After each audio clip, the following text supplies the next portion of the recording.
இந்த தேவனால் நடத்தப்படுகிற ஜனங்களுடைய வாழ்க்கை எப்படி இருக்கணும் அப்படின்னா, நீங்க ஒரு பஸ்ல ஏறி உட்கார்றீங்க, நேரா போய் டிரைவர் சீட்டுக்கு பக்கத்துல உட்காந்துட்டு டிரைவர் லெஃப்ட்ல போங்க, டிரைவர் ரைட்ல போங்க அப்படின்னா சொல்வீங்களோ? உங்களை பார்த்தா அப்படிதான் சொல்வீங்க போல தோணுது. ஐயா நீ அப்படி போகாத, இப்படி போ. இந்த யாரும் சொல்ல போறது இல்லை. எங்க ஊர் பாஷையில ஏறி உட்கார்ந்த உடனே கம்முன்னு உட்காந்துக்குவோம், அப்படிதானே? அமைதியா உட்காந்துட்டு கண்டக்டர் சொல்லுவார், இந்த இடம் வந்துருச்சு, என்ன செய்யுங்க, இறங்குங்க. டிரைவர் கூட்டிட்டு போறாரு, கண்டக்டர் இறங்க சொல்றாரு. இடையில உங்களுக்கு வேற வேலையே கிடையாது. உங்க வேலையெல்லாம் போர்டு கரெக்டா பார்த்து ஏறணும் இல்லையா?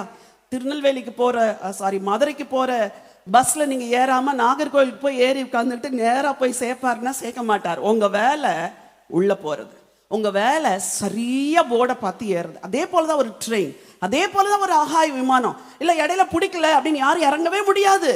ஒரு டிரைவர் உங்களை எங்க கூட்டிட்டு போறாரோ, ஒரு பைலட் உங்களை எங்க கூட்டிட்டு போறாரோ சரியா கூட்டு போவாரு, பத்திரமா கூட்டு போவாரு. திடீர்னு ஃபிளைட்ல போகும்போது ஃபிளைட் ஆடும், உடனே அவர் சொல்லுவாரு, யாரும் பயப்படாதீங்க, இது கொஞ்ச நேரத்துக்கு அப்படி இருக்கும், அப்புறம் என்ன செஞ்சிடும், மாறிடும் பாரு. உங்கள் தேவன் உங்களுக்கு விமான ஓட்டியை விட மேலானவராக இருக்கிறார். ஹல்லேலூயா!